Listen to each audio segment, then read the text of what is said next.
Hi,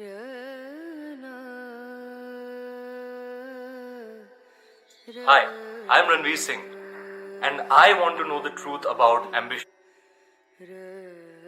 I find myself to be ambitious, and sometimes I wonder, is it a good thing? Is it a bad thing? How is it affecting me? How is it affecting other people?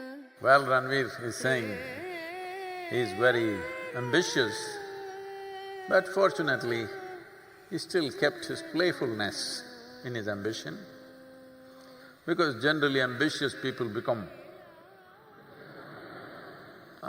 in the beginning they carry a constipated face. As life progresses, they will become grave, practicing the final pose all their life. Because you make up something in your mind which you call as ambition, it's just a thought. Now you put so much of your life energy into it that your very life becomes about that one thought that you have. Believe me, no thought is worth investing your entire life, no thought.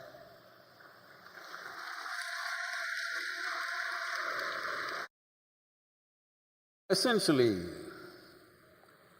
right from kindergarten, teachers and parents are keying children up.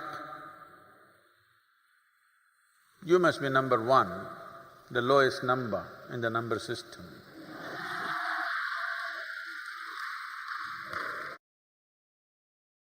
And this number one slowly translates into ambition.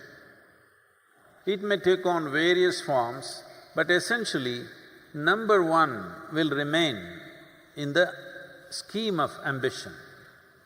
But the reason why people take to ambition is they do not know how else to propel themselves to success.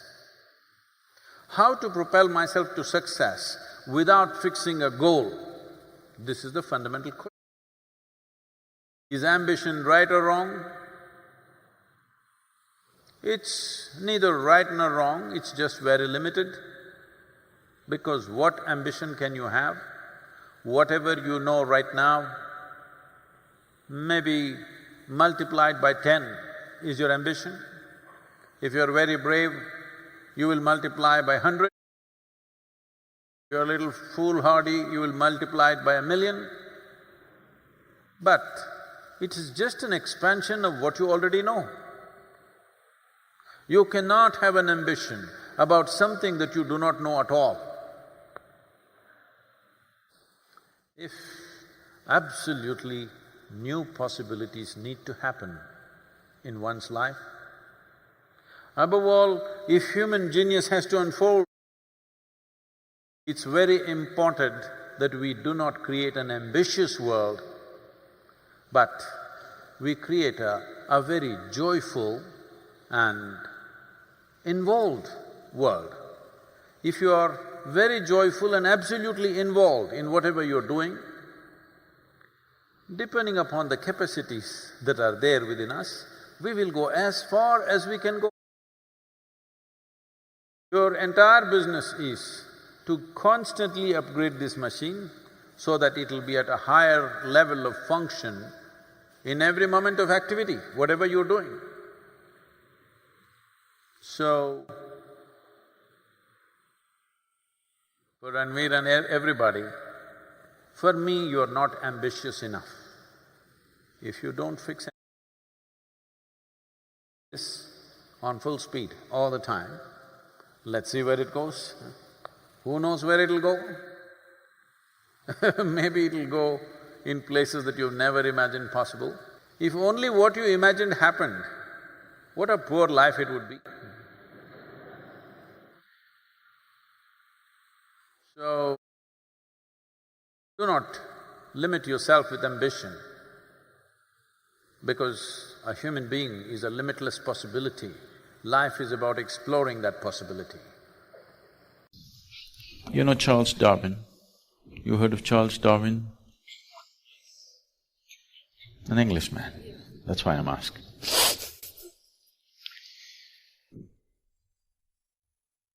200 years ago born, but about 150 years ago, he said, "You were all monkeys." Not me, I'm not saying that. He said that. "You were all monkeys, your tail fell away, you became human." You know the story. When you were a monkey, you did not aspire to be human. Nature just pushed you on. You did not choose. But once you have become human, if you want to evolve from here on, you have to consciously evolve, otherwise there is no other way. When I say you have to consciously evolve, what you call as human is not an established state, it's a flux. This moment, you can be godlike, next moment you can be a brute. You have seen with yourself, this moment you're wonderful, next moment you're nasty, next moment you're beautiful, next moment you're ugly. Is this not happening to you? So, a human is not a being, he's a becoming. He's an ongoing process. Nothing is fixed. You can be whichever way you want to be. This freedom that you have, that you're not fixed like every other creature on this planet, if you're aware, this is the greatest benediction because you could make yourself whatever you want. If you're unaware, this is the greatest curse. Humanity is right now suffering this freedom. Humanity is not suffering bondage as people are saying. Humanity is suffering its freedom. If your life was also fixed like every other creature, you would have gone about without any stress, you didn't have to do yoga, isn't it so? If your life was fixed like every other creature on this planet, you wouldn't be stressed. Only because it is not fixed, you can be anything you want, anything, just about anything can happen in your mind. This is why the stress, isn't it? Being human means, see, suppose a tiger is born. A tiger is not sitting and worrying how to become a good tiger. Just get enough food, he will become a good tiger. He's not worried, will I become a good tiger? Will I end up as a house cat? No such problems. You're born as a human being, but still how many things you have to do to be a good human being, and still you don't know where you belong, isn't it? Only in comparison with somebody you can say, compared to this person, I'm little better. By yourself you don't know where you belong, isn't it so? Isn't it so? Because what is human is not an established state. It is a possibility, it is not a fixed state. If this possibility has to be made use of, there is a whole system of understanding that needs to happen. Understanding the mechanics of how this life functions and what we can do with it. This mechanics, this technology, this science, we are referring to as yoga.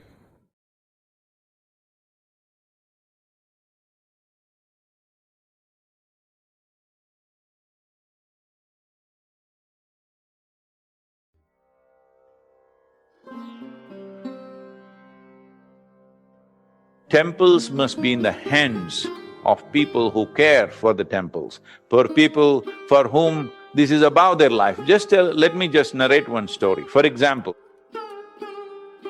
the Ranganatha Swami temple in Tiruchunnappally. In 1323, when Malik Kafur raided this temple, already it was raided about 12 years before that.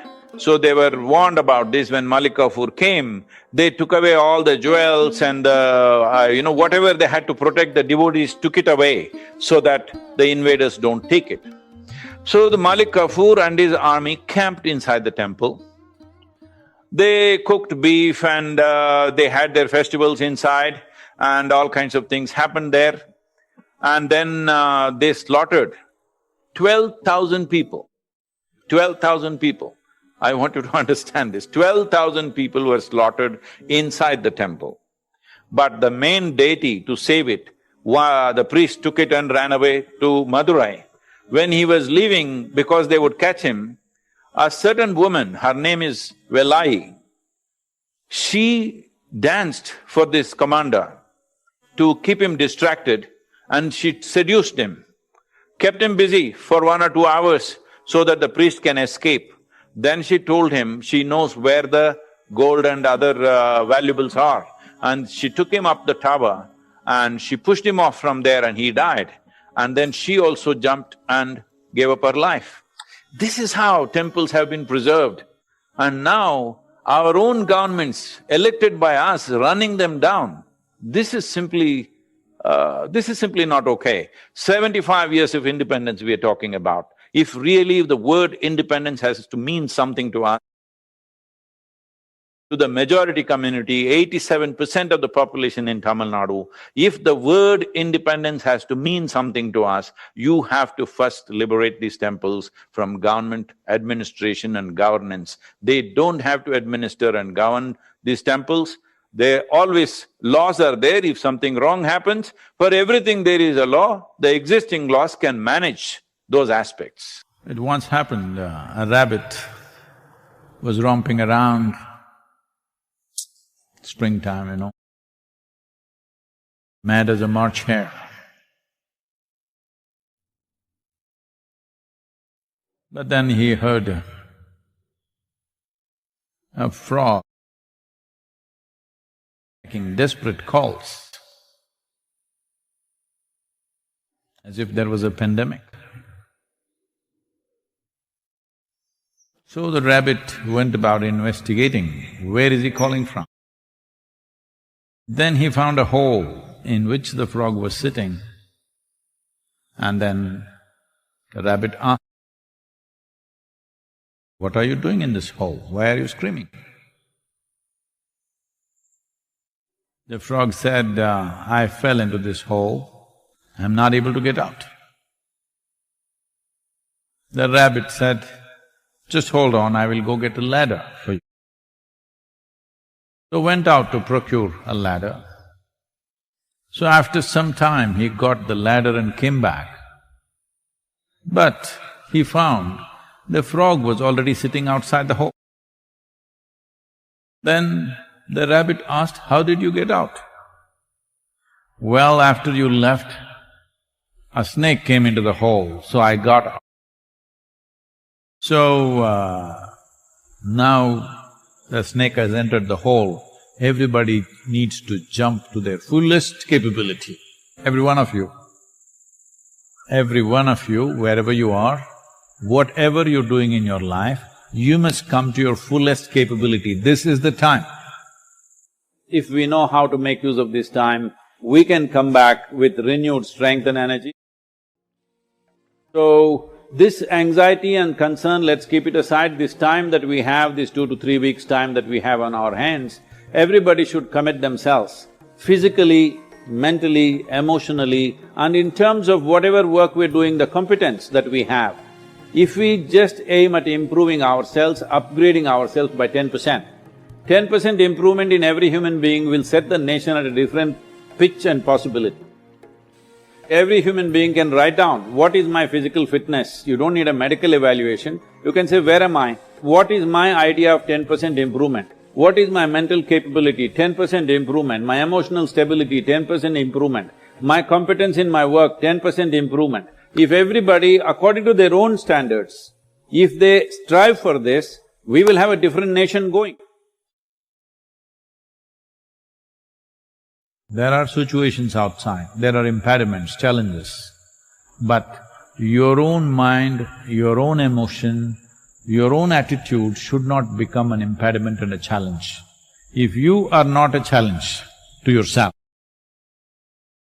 rest we will handle to the best of our capabilities.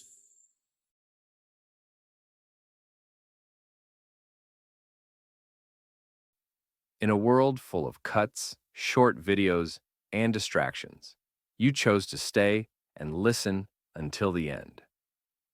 That already says a lot about your willingness to look deeper. Drop your city in the comments, and if you'd like, subscribe and share this video with someone who's also not afraid to think. Thank you, a big hug to you, and see you in the next video.